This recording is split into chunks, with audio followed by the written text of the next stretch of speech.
Então, nessa aula, nós vamos tratar um pouquinho de reações nucleares, uma revisão dos principais tópicos de radioatividade.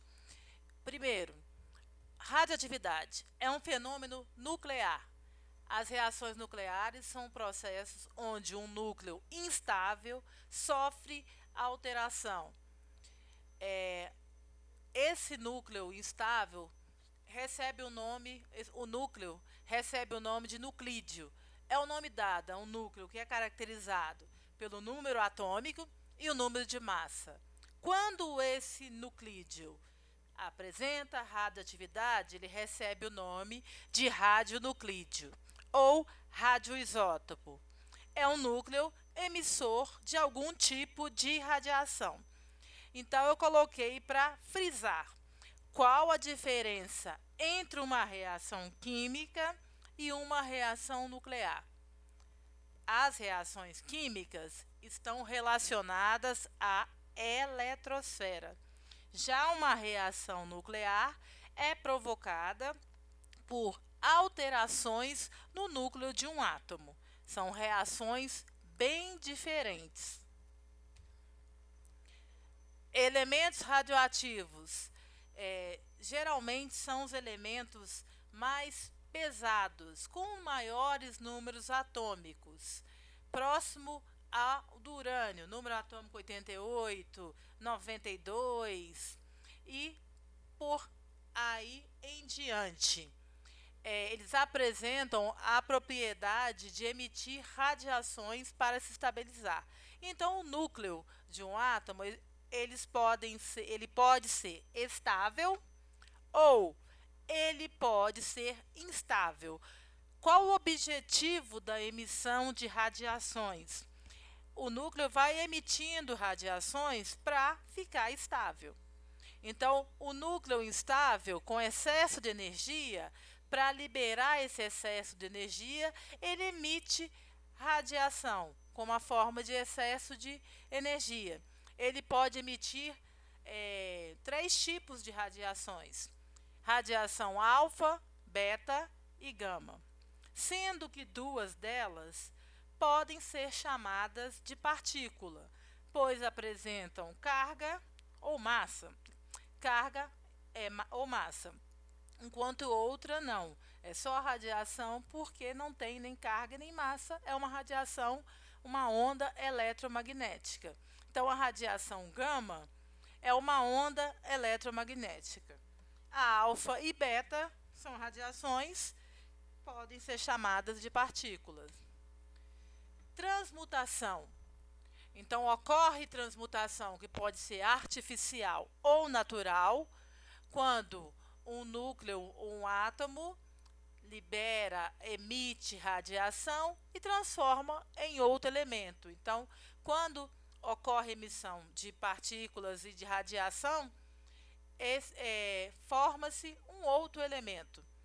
Então, para estudar a natureza das emissões radioativas, quando descobriu-se a radioatividade, na época, Rutherford fez um experimento com placas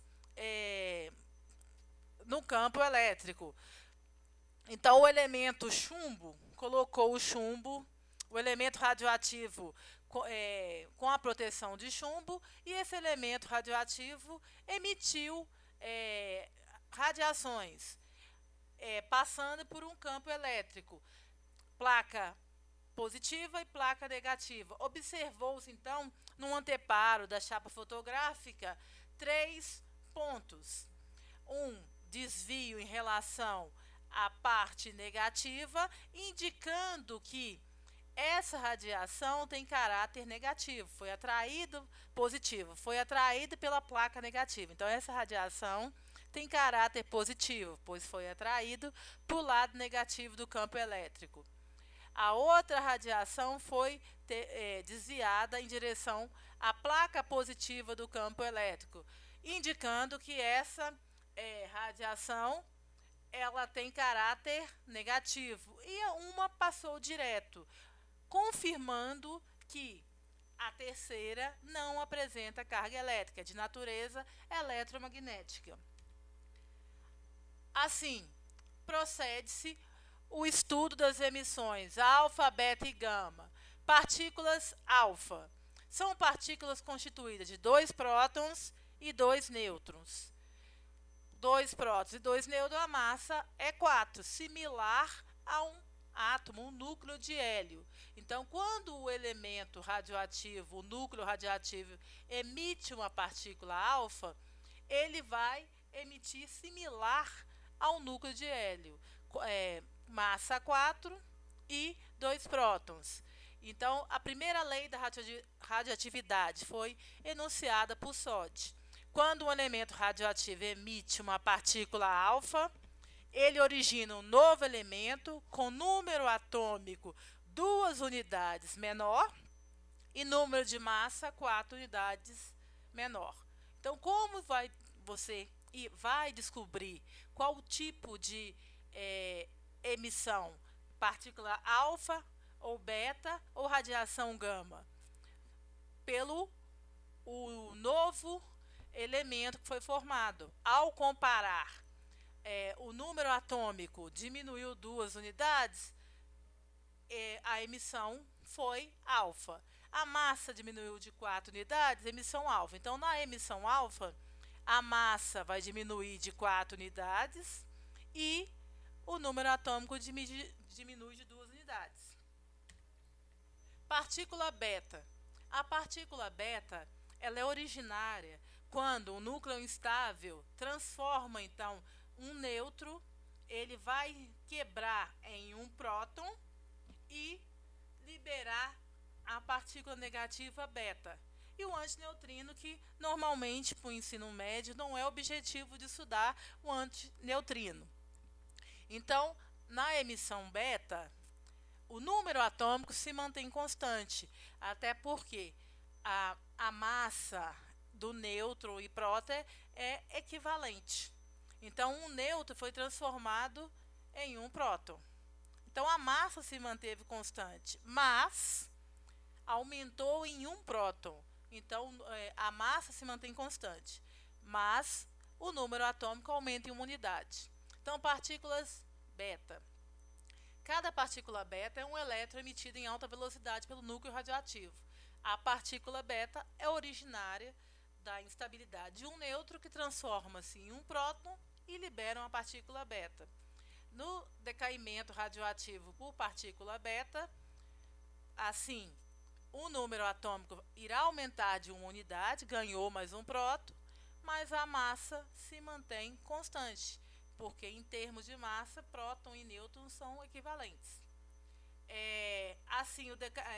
Por isso, foi enunciada a segunda lei da radioatividade, lei de Sódio, Farrans e Russell.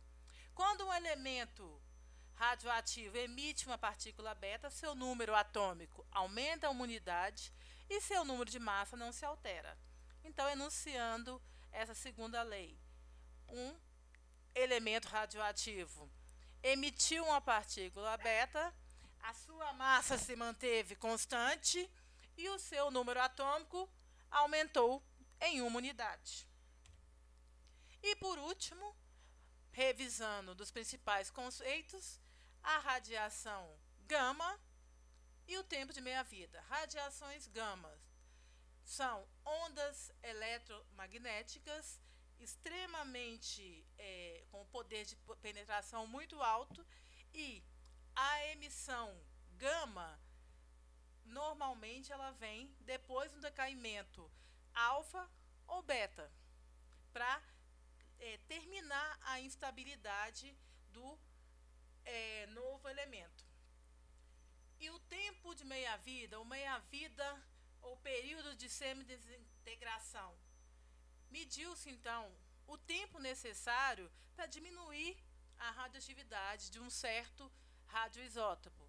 Então, o tempo de meia-vida é o tempo necessário para que metade dos núcleos radioativos se desintegre, ou seja, para uma amostra se reduza a metade.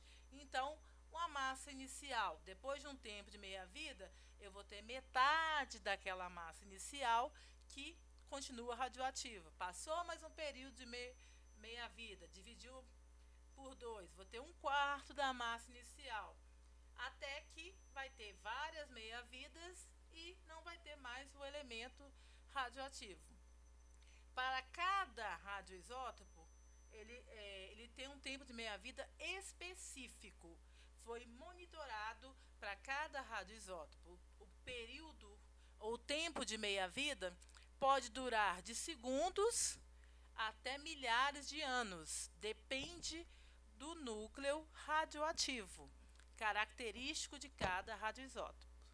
Terminamos assim a revisão dos principais conceitos de radioatividade que são, de uma forma, cobrados e importantes saber também.